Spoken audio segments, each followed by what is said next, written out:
Hey, greetings, friends and fellow practitioners. My name is Dr. Jeff Stark, and I am the director for the Center for Theological Leadership here at Olivet Nazarene University. And I want to welcome you to the first of our virtual conversation series for this winter and spring of 2021 called Lead Well. Throughout the course of the next few months, we're going to be having an opportunity to hear from a variety of leaders, practitioners, and authors covering a spectrum of very meaningful content for us within the various realms that you and I live and minister.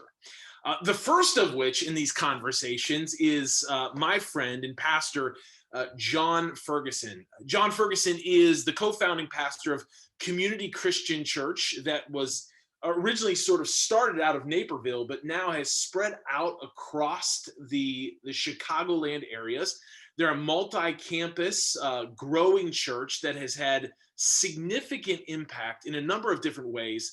One of those ways has been in church planting and multiplication. They have a history of multiplying leaders and being extremely intentional in all that they do of helping people find their way back to God. That is sort of not only the mantra that you'll see on their wall, but the sort of the compelling force that drives all of their action.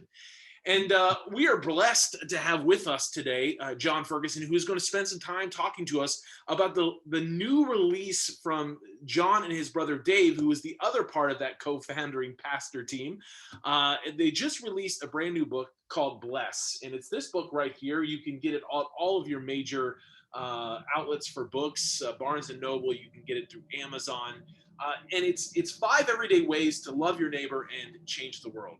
Now, I've had the opportunity to know Jon now for the last several years, but honestly, in the last couple of years, we've become particularly close as we now live only about 1.5 miles from one another in the heart of the city of Chicago. So if you hear a rumbling in the background during this interview, it's either going to be cars and sirens going past his house or the L, which is about 100 feet from my house right outside my window.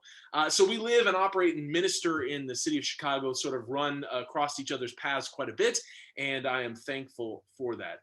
Jon, it is such a privilege to have you with us today and to really launch these conversations that are going to be taking place and unfolding over the course of the next few months. We've got Esau McCauley out of Wheaton. We've got Todd Bolsinger out of Fuller. We have Deidre Brow-Lotz, who is from the Nazarene Theological College in Manchester. And then we have Tara Beth Leach and Scott McKnight will be with us in May. And you are launching us off in this series. So listen, no pressure on you at all. I'm just glad I'm first. That's right. They've got to follow you. That's the part of it. Follow that group. I'll tell you what, right now, man, that's a great lineup. Wow. It is a great lineup. We're really excited about these conversations. So, Jon, I have a bunt single, man. Just get on first base, Ferguson. The rest of them will knock you in. You'll be okay. I have no doubt that will be you'll swing for the fence here. But I believe that. Jon, I want to tell you, I have been thankful for many of the tools that Community Christian has consistently put out, that you have made available to really anyone, to learn from, to grow with, to utilize. And this tool that you have been working through for the last 8 years has been especially meaningful for me in the work that I'm doing here in the city. And it's the practices of Bless. And I want you to start off by telling us every book has its origin, every set of practices has its origin. So what's the origin story of Bless? Why did you and Dave feel like it was necessary to help your people imagine how they could daily impact their circles of influence? Yeah, well, first of all, Jeff, just let me say thank you again for the opportunity to be with you today. And I love talking about these blessed practices with Jeff because, anybody that knows Jeff knows he's a professor, but he's also a practitioner, and he lives it out. And so when he talks about principles like this, it's because he's not only wanting to deliver great information and see churches transform, but also because he actually practices it and puts it to work right here in Lincoln Park where we live. So it was a really good day when Jeff Stark and Angela and his family moved to Lincoln Park. I was just thrilled and excited that we've had the chance to work closer together. You mentioned a couple of things already, Jeff. you mentioned helping people find their way back to God. And so I'll just kind of use that as a jumping off point if you're okay with it. That is our mission. And, early on in the life of community, I mean, this was back probably 18 months into the start. There were just a handful of us. We went to a small group training conference, and it was led by Lyman Coleman. Now, you might not know the name Lyman Coleman, but a lot of people probably know the name Robert Coleman. Robert Coleman wrote Master Plan of Evangelism, worked at the Billy Graham Evangelistic Association. I may still be doing that as far as I know. Lyman is Robert's brother. So I have a little bit of affinity for Lyman, the lesser known, better looking younger brother. But Lyman was passionate about people who are far from God. And he's kind of a tall, thin, gray-haired guy. And he did these conferences on training people to lead small groups that were open, that were about reaching lost people. And inevitably, at some point in the day, in the training, he would kind of shift gears a little bit and begin to tell the story of the prodigal son. And just with complete passion, he would say, you know what?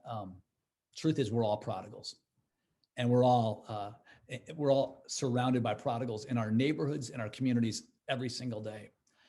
All those people desperately need to find their way back to God. And I'll tell you what, man, I mean, we heard that, it was like, ba-boom, ba-boom, ba-boom. We knew that was going to be our mission statement. And, I can't help it. If you go to 2 Corinthians chapter 5, 17 to 20, I'm just going to read it. Is that okay? Yeah, please do. Yeah. Please. When anyone lives in Christ, the new creation has come. The old is gone. The new is here. All this is from God. He brought us back to himself through Christ's death on the cross. And he's given us the task of bringing others back to him through Christ. God was bringing the world back to himself through Christ. He did not hold people's sins against them. God has entrusted us with the message that people may be brought back to him. So we are Christ's official messengers. It is as if God were making his appeal through us. Here's what Christ wants us to beg you to do. Come back to God. And so, that is what makes our heart beat fast, is, really to reach people who are far from Jesus. And so, what we found was when we kind of decided on that as our mission statement, you're putting it on your website. As Jeff said, you can hardly walk through one of our facilities without seeing on the wall, any printed material, it's there. Ed Stetzer came to community one time, and I'll never forget, we had lunch afterwards, and we were sitting around the lunch table, and he just says 13 times. And I'm like, okay, 13 times what, Ed? And he goes, I heard helping people find their way back to God 13 times from the moment I walked through the doors to the time I left. I think he was a little tired of it. But you know what? I mean, we hope that it's an important phrase for people to remember. But it is more than that. I mean, it really is what we're passionate about, what drives us. It's the Great Commission. And people, the truth is, people did catch on to it. People knew it. They could restate it. I mean, like I said, it's on our website, it's in our buildings. But it's interesting, a number of years ago, and this would probably be in that 8-year range, we began to think, people know it, but I don't feel like they really have some hooks that they can hang their hat on to actually live it out. And I think most Christ followers recognize and are compelled by what Christ has done in their life. They want to reach their friends with the gospel, with the good news of Jesus, right? And so, we started kind of thinking that through and go, okay, how could we actually help people live this out? When they wake up in the morning, they think about helping people find their way back to God, but what could that look like in very practical ways? And so, we started looking at scripture, and we began to realize that, we have a God that is a sending God. He sent Abraham, right? Told Abraham, I will bless you, I will make your name great, and through you, I will bless all people. Abraham wasn't just blessed to kind of soak it in and feel good about it, right? Well, it's still great to be blessed. No, he's blessed to be a blessing. And then if you look to the New Testament, you look at the life of Christ, it's amazing how many times Jesus actually went about blessing people. It actually even used those words. I mean, his greatest teaching and most well-known teaching gives us 9 ways we can live a blessed life, right? Over and over again, he blessed the children. He blessed Zacchaeus when he had a meal with Zacchaeus. Then you look in Galatians, and I think that's chapter 3 or 4, Paul says we're actually faithful followers in the footsteps of Abraham, and we too are blessed. Again, not blessed so we can enjoy it, soak it in, sit back. No, blessed to be a blessing. And so that word blessed kind of hung with us. And then we started looking at the life of Jesus. And we found, if you look across his life, I mean, there were a lot of different ways that he blessed, but 5 ways sort of came to the surface. And when we started looking at those a little bit more, we were fortunate as pastors, they formed an acronym or an acrostic, I mean. and that's what I was going to say is it is not truth for a pastor unless it's an acronym, an acrostic, or alliteration. And I just actually did it right there. So you could have thrown an anagram, I think, too, couldn't you, or something like that? So if you would do us a favor, would you take a moment and share with us what each of the 5 practices are as a part of bless?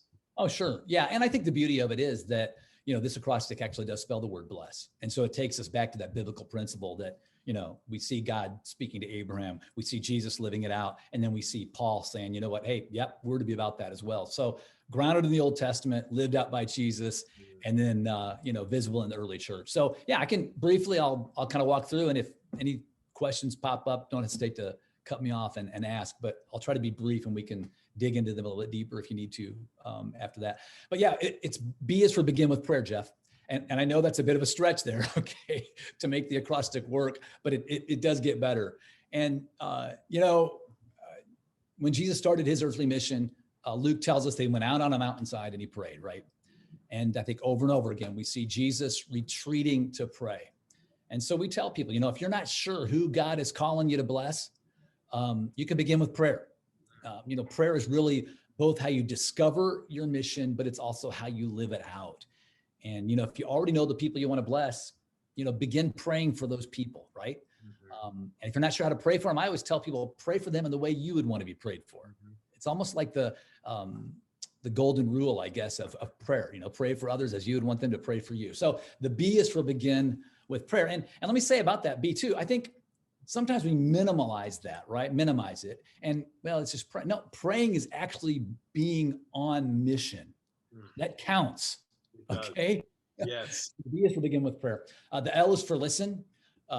Asking questions and then listening was completely central to Jesus' life.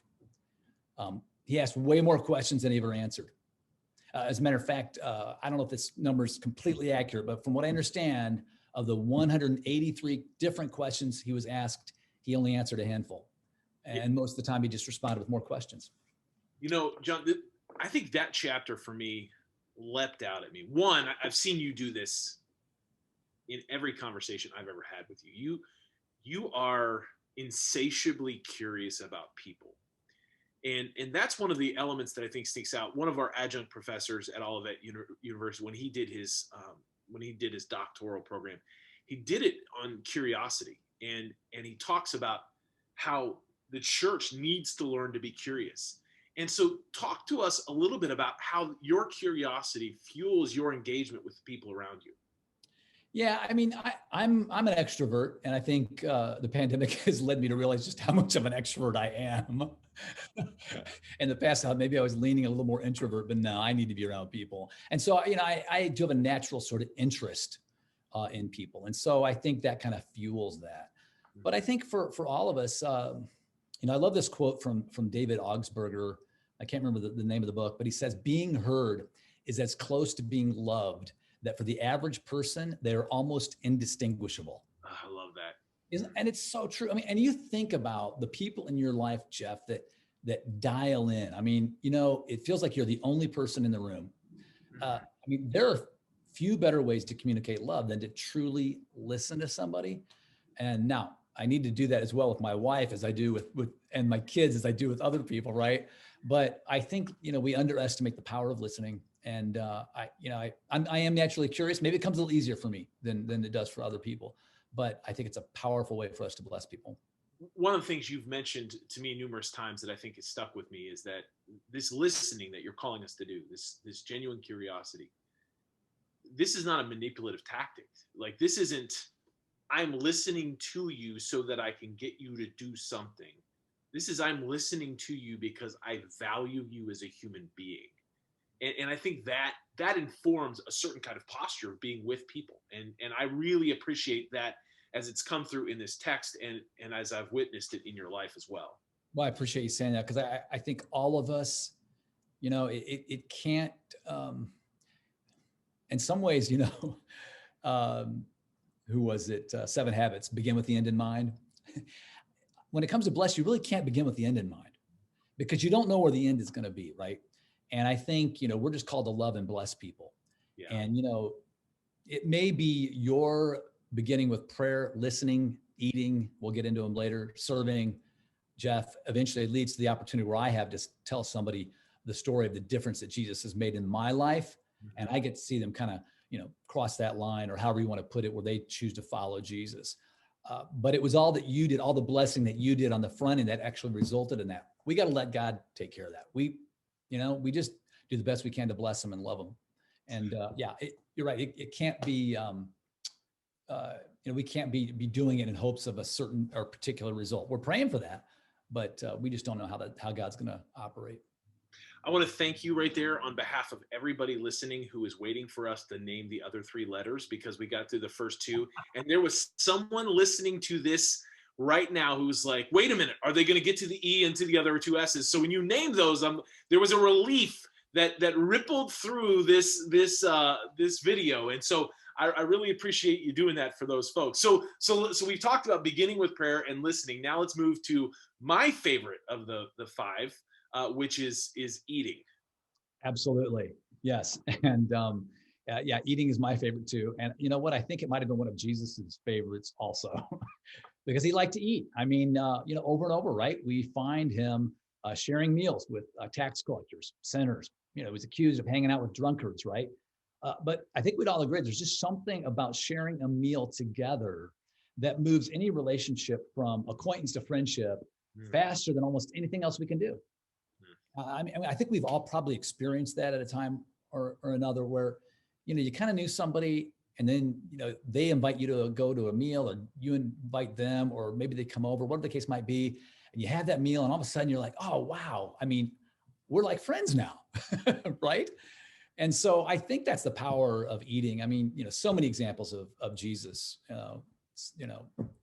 having meals. I mean, good night. The one thing that he asked us to continue to do, right, is to gather around the Lord's Supper for a meal, right? Over and over again, decades, centuries later. And so sharing a meal, I think it's just a powerful way to go and bless, the people around you. So yeah, you got begin with prayer for those of us that want to make sure we complete the acrostic here. Listen, eat, and then the first S in bless is serve. And, Jesus couldn't have been more direct, right? When he said this about himself: the Son of Man did not come to be served, but to what? Right, to serve. Yeah, right. And I think he modeled for us that if you begin with prayer, you listen, you eat with somebody, you're going to discover how you can best serve that person that God is asking you to bless. And, as you think about the serve, and I've always thought this is probably underemphasized within the church, but if you read John chapter 13, as Jesus moves to this final meal that he's going to have with his disciples, the Bible, the story of John actually says that at the meal, he shows him the full measure of his love. Now, for us, we think the full measure of his love, that comes the next day, right? But John seems to illustrate that the full measure of his love was in the way in which he was serving his fellow friends and disciples by washing their feet. And then he says that crazy statement. He says, if you want to be blessed, go do that. Yeah, right on. Exactly. And so when we think about the opportunities, so perhaps you have someone that's out there who doesn't necessarily feel like, I know all my theology, but if you got a lawnmower, you could be a blesser, right? I mean, you can note the person down the road, the couple who can't get out and take care of there are opportunities. And I think when I read these principles, John, I find myself going, this opens the door. This doesn't professionalize ministry. This doesn't give you a certain thing you got to memorize. This invites creativity. So in your ministry experience, maybe even from what you've witnessed through the writing of this book, what are some of the creative service things that you've seen or experienced that you've gone, that's blessing neighbors? Well, and I have seen some creative ones, but if I could push back just a little bit, I'm Yeah. honestly a little more intrigued by the simple everyday ones because it reminds me that you don't have to be that creative. I Yeah, mean, that's good. even in the pandemic, okay, I think it'd be easy for us to say, oh yeah, well, blessed practices. How are we going to do this now? Yeah. Well, social distancing may mean you have to get creative. Okay, so Yeah. here comes some creative stuff. But it could be, creative in this environment in a pandemic. Could be as simple as writing a thank you note to your local grocer or Mhm. first responder, right? Um, offer to have a meal delivered to somebody who could use it, right? Yeah. You don't have to come anywhere near them with the delivery systems we now have for meals. Just this past week, our neighbor right here had surgery on her leg. And so, Lisa and I, we went to the store, we put together a little simple care package for her and dropped it off. Didn't, we stayed 6 feet apart. There was social distancing, but it was a real simple and practical way for us to, show the love of Jesus to her and serve her in a time when she's, got to be sitting around recovering from that surgery on her leg. Yeah. We have a common friend who just a few weeks ago chased down his UPS driver in order to bless the UPS driver with a little token of gratitude for doing all the hard work that they've had to do throughout this quarantine time and COVID. And I think about just Yeah. the impact that he explained that this had on that man who drives a UPS truck. And again, I think the key on this, Jeff, is just how do we keep these in our consciousness? Because they're not hard to do. They really aren't. They don't cost us anything. But I think the key is how do you have it in your consciousness? So you're always thinking, okay, how can I bless? Who can I bless? What would it look like?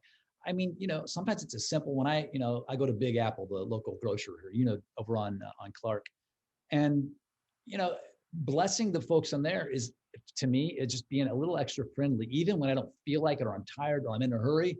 No, I'm going to pause as they're ringing up my groceries and say, so how you doing? Try to remember their name, as they're bagging my groceries, just kind of ask them how business is going. It really isn't rocket science. I think it's having that consciousness that we are representatives of Jesus. We may be the only reflection of Christ anyone ever comes into encounters, and so we gotta take advantage of that. That's good. That is good. So we've begun with prayer, listened, you eat, you serve. Now explain to us the last S. All right, yeah. The last S. If there's anybody that's still waiting to fill their blanks in, give me a little drum roll. Sorry. I can laugh at that because I know you would want every blank filled in, Jeff. I would want every blank. That's correct. And I Yes. would too. I would too. But I think like you said, we listen, we eat, we serve, and finally, when people are ready to listen, we could very likely have a chance to tell our story. I mean, I think that's how it worked for Jesus, right? Like when doubting Thomas came to him asking, how can we know the way? Jesus said, well, hey, I'm the way, I'm the truth, I'm the life, right? No one comes to the Father except through me, a relationship with me.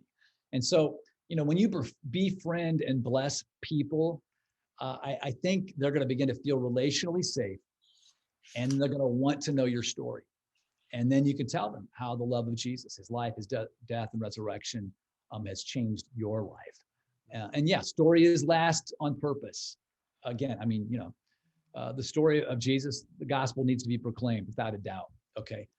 But I think when it comes to personal relationships, man, if we will take the time to walk through these practices, we'll probably find more opportunities to proclaim the gospel to people in powerful ways than we ever dreamed possible. So are you suggesting that doesn't happen overnight? Like, are you suggesting that you don't just meet someone in the very next moment? You're just that for me has been one of the most helpful reminders. And you and I have talked about this. In fact, you've got a personal story of sometimes it takes as much as 6 years before you really get to that point of really seeing someone take that journey. Um, the relationships that I've forged here in this community over the last year and a half, almost 2 years now, is it has been at times what feels like slow going, and yet as you've cared deeply, people respond reciprocally, and they care about what you care about, and they ask you those questions. But I think you got to be willing to put in the time. Am I right? Absolutely. And you kind of have to ask yourself, okay, if this person never came to know Jesus, would you still do this? And I think the answer has to be absolutely yes, right? I mean, the greatest commandment is to love God and love others. It's not love God and love others if they make a commitment to Christ. It's just you do that, and then down the road, you hope and pray they will. Yeah, I mean, I have a friend who, I have been completely consistent with these blessed practices, but I have been intentional. He's been on my prayer list. In my journal, I always have the word bless written and then a list of people that I feel like God's wanting me to bless. He's one of them. And I've probably been, interacting with him and trying to bless him for 6, 7 years. And so, yeah, it's way too slow. I mean, and I think you do sometimes kind of ask yourself, oh man, is this, I hate to even say, is it worth it? Or, but man, oh man, if it was me on the other end, I hope somebody would say that it was worth it because there's so much at stake. So yeah, it's kind of a slow cooker sometimes, my friend. John, that statement is golden. If it was me on the other end, I would hope someone would say it was worth it. Yeah. That's powerful to think about. That's living out the golden rule. I mean, that's literally all this is doing unto others what you would want them to do to you. And So. if you'd want someone to take that time, if you want someone to invest in that way, then you're making that investment. Yep. So let me ask you a question. This is a personal question. So you spent the better part of 20. I mean, Community Christian's 30 years old, right? You spent the better part of 20 of that fully invested in the daily operations of church, which is what many of the folks listening to this do regularly. Yep. Then you shifted and you moved into the downtown area of Chicago, and it forced a new set of patterns and habits.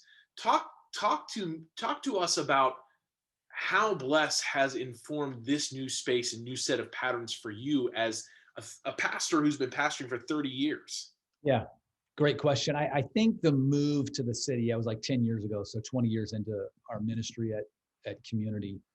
And we just got to a place where we felt like, the need need is so dramatic and the opportunity is so great in the city. You really, when you think about the percentage of people that are churched or the number of vital, like life-giving churches that are on the city, there's so few compared to the suburbs, that we felt like as a church, we needed to do something in the city, and a lot of good work going on in the city. It wasn't like we were coming in to save the city, but we felt like if we got there, we could start some churches. We could also come alongside some existing churches, right? And help them maybe strengthen and grow and be even more effective.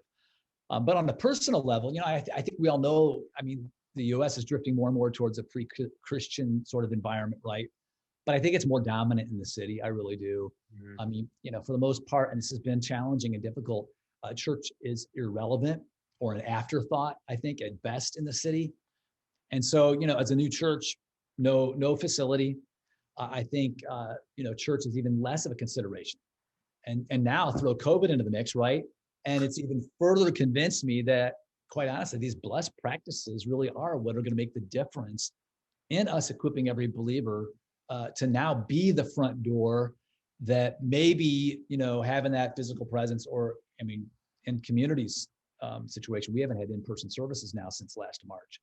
And so, I mean, talk about a shift. Moving down here was a shift. I think now it's another shift where it's just reminding me that, we've got to equip every single person, to be a living and breathing example of Jesus where they are to the people around them. We've got to equip them to do that. And I mean, I'm biased, but I think this is one of the most practical tools I've seen that really helps people kind of get in their head and remember, okay, what would it look like for me to be a blessing today? Yeah. And again, it's not going to be an overnight deal, but what Paul said, I planted the seed, Apollos watered it, and but it's God who makes it grow, right? So, we got to leave that up to God. I think we get overly concerned with the outcomes sometimes. Yeah. We all hope and pray for the opportunity to, proclaim the gospel, give a verbal witness, whatever you want to call it, and we need to be ready to do that. But I think you begin with prayer, you listen, you eat, and you serve, and then I think you'll have a greater chance to verbally explain or proclaim the gospel message of Jesus' love and grace to people. And the beautiful thing is that this works in any context. It really does. It doesn't matter if it's city, rural, suburban. When I moved to a small rural town in Tennessee, the town itself was 2,000 people. The entire county was 8,000. One of the first commitments I made was the eating piece, and I would set up camp at the local diner where all of the sort of town gatekeepers gathered in the mornings, and I would show up and I would eat, and I would eat with them, and from that a relationship blossomed, and they felt as though they could trust me. I learned to trust them. They were the ones that held the keys to all the information in the community. They're the ones that needed the backing if you were gonna do anything meaningful in the community. And there was something beautiful and synergistic that happened there just simply by showing up, ordering the omelet, eating the bacon, listening to the same old story over and over again. But there's a bond and a kinship, and that happened in a rural community. And so I think the beauty of these practices is that they're translatable in any culture and in any place. It just requires you to show up and be present. Yeah, I would agree. Yep. And yeah, I think, so let me ask you this. Okay, so in the book there's a quote here, and we got a couple more minutes here. Okay. It says, "Our mission lies wherever our feet take us. We start with where we live, where we work, where we play, where we hang out, and in our neighborhood. Those are the people we serve." I love that. I love that we don't oftentimes see the full scope of all of the different places I come into contact with. Now, given this unique moment in history, this has been a trying and difficult season for many people who live in America for a variety of different reasons. Why is this the time for the book? Yeah. Why does this matter now for us where we are? Well, if you want to know the truth, we could have got somebody to publish it earlier. We would have. That was the answer you were looking for. That's not what I was looking for. I'm going to call it Providence, John. Built up this question. Yeah, well, it is interesting, Jeff. There's an appendix in the book, How to Bless in a Pandemic. Yeah. And we added that, as we realized when this was going to be coming out. But I'm also intrigued by the response that we're seeing already. So many people are saying, "Oh, perfect time for this book. Oh, I needed this. This is exactly what we need right now." And I think it's for a couple of reasons. I think a lot of pastors and individual Christ followers had that same frustration. They want to share the love of Jesus with people. They want to share the gospel, but it too often feels awkward or like a bad sales pitch. It doesn't feel natural. And what Jesus was known as a friend of sinners. I mean, wouldn't you love to just be known as a friend of sinners? I mean, like, if you could be known as a friend of sinners, you're way down the path, right? I mean, and so I think this is a way to become a friend of sinners, is just, be a good friend, And in this pandemic that we're in right now, and the turmoil that we're experiencing on so many fronts, I hope we're recognizing that you don't need a building to reach people with the gospel, right? Yeah, that's right. You can do every one of these practices, even during a pandemic. Again, order carry out for your neighbor, buy extra toilet paper or disinfectant wipes and share them with the people in your building, shovel the snow off your neighbor's wall. And you can still have meaningful conversations, right? As long as you keep your distance. Or, when it comes to listening, try making a phone call. Yeah. Remember those voice-to-voice calls? Remember we used to do that where you're not looking at somebody or texting, you're actually talking. Right. Man, I mean, our world is so stinking divided, so negative. I mean, so much about who is right and who is wrong, and how can I be more right than you are? I think more than ever, our world needs Christ followers to simply be a blessing. Yeah, that's great.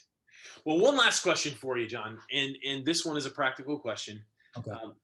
If someone were to pick up this book for their church, for maybe a small group, talk to us about some of the ways in which you can imagine this book to be deployed tactically within church settings. Yeah, well, first of all, we do have a small group discussion guide that we can make available. So if anybody's interested in that, they should be able to find information about that at bless-book.org, bless-book.org. There's bulk pricing available too if you want to buy a whole bunch for folks and do a training session on that. We're also going to have just short, like 5 to 7 minute training videos for each one of the chapters. Try to keep those brief.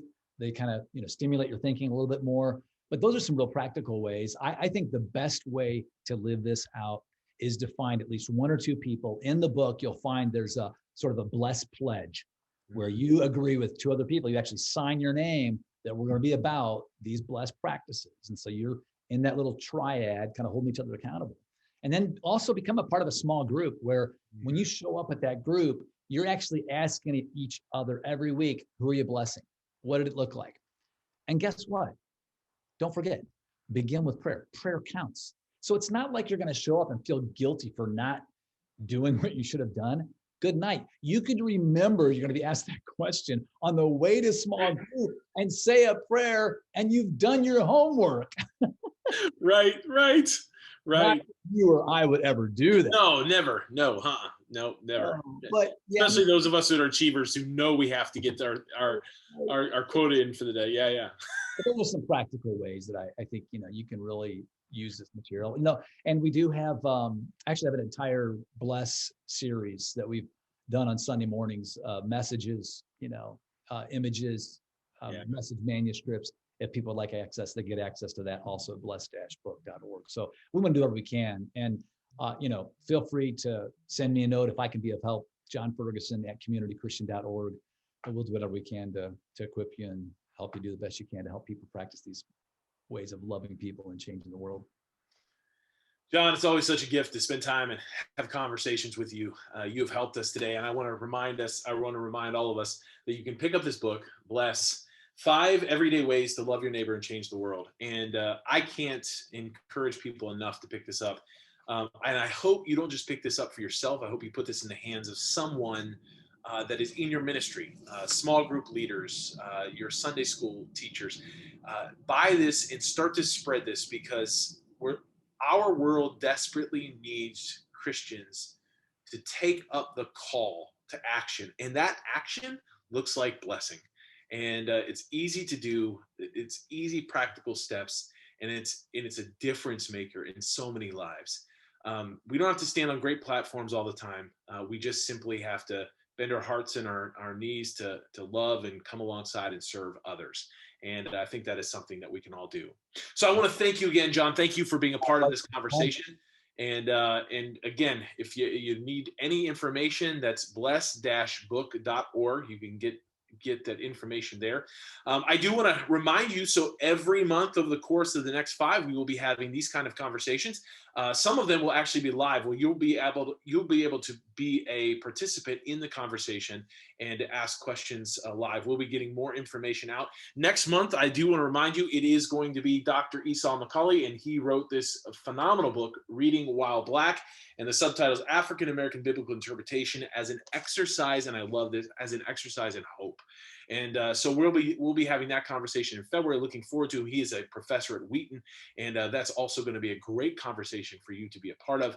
And so thank you for tuning in today. And hopefully, as the Center for Theological Leadership, we exist to inspire, equip, and empower leaders within the variety of different areas of ministry that you are part of, and to bring meaningful, substantive resourcing to you so that it makes a difference in your life, in your ministry. So God bless you, and may the next few months be a blessing to you and to your ministry.